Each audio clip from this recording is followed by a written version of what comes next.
কি করতেছ তোরা এখানে? তুই কারণ নাকি দেখতেছিস আমরা খাইতেছি খাইতেছস ভালো কথা, এখানে গাছতলায় বসে খাইতেছস। আমরা জুলাবাতি খাইতেছি। জুলাবাতি কি মানুষ ঘরে ভিতরে বসে খায়? এলে আমরা গাছতলায় বসে খাইতেছি। কাকা জুলাপাতি খাইতেছেন ভালো কথা, খালি মাংস কেন? ভাত আমরা ভাত পছন্দ করি না, আমরা মাংস পছন্দ করি, তাই মাংস খাইতেছি, তাই না কাকা? তাহলে মানুষ মোটা হয়ে যায়। আমরা ডায়েট করতেছি, এদিকে আমরা শুধু মাংস খাইতেছি। তোরা এরকম সুতার মতো আমাকে বিচার হচ্ছে আমাদের ব্যাগ করে দেবো। তোকে জলাপাতির খাওয়া আমরা জীবনেও খাবো না।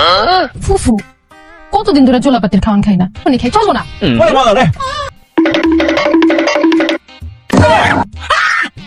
আমার গরুর মাংসের বাতিল আইবা চুরি করে খাইতেছস তোরা। হ্যাঁ তোকে উপরে গজব পড়বো, সাদা পড়বো, তোকে ডায়রিয়া হইব, আলসার হইব। নসিমান ফুফু এই মাংসের বাতিল তোমার মানে? হ্যাঁ এই মাংসের বাতিল আমার। আমি রান্না করতেছিলাম, হঠাৎ করে ঘরে গেছে পানি আনতে, রান্না করে এসে দেখি আমার মাংসের বাতিল নাই। এখন সত্যি করে কও তোরা কে চুরি করছিস? সত্যি করে কও। কে আবার মন নিয়ে তার বাতি দিয়ে মাংসের বাতি চুরি করছে? খবরদার মিছা কথা কবি না, আমরা চুরি করছি মানে? তোমার অভিশা কথা নসিমন ভাবি, তোমার কি মনে হয় আমি মাংসের পাতা চুরি করছি? আমার ভাই বিদেশ থেকে কদিন পর পর টাকা পাঠায়, আমাকে বাড়িতে প্রত্যেকদিন মাংস রান্না হয়। আজকে তো ভাবি আনছে, আমি খাই নাই। কি সমস্যা?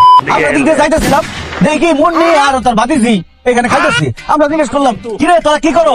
বলে কি আমরা জুলাবাতি খাইতেছি, তোরা খাবি? আমরা তো সরল মনে বসছি খাইতে, না? আমরা তো আর জানতাম না যে ওরা তোমার মাংসের বাতি চুরি করে নিয়ে আসছে। আই মুন্নি তুই চুন্নি, তোর ভাস্তি চুন্নি।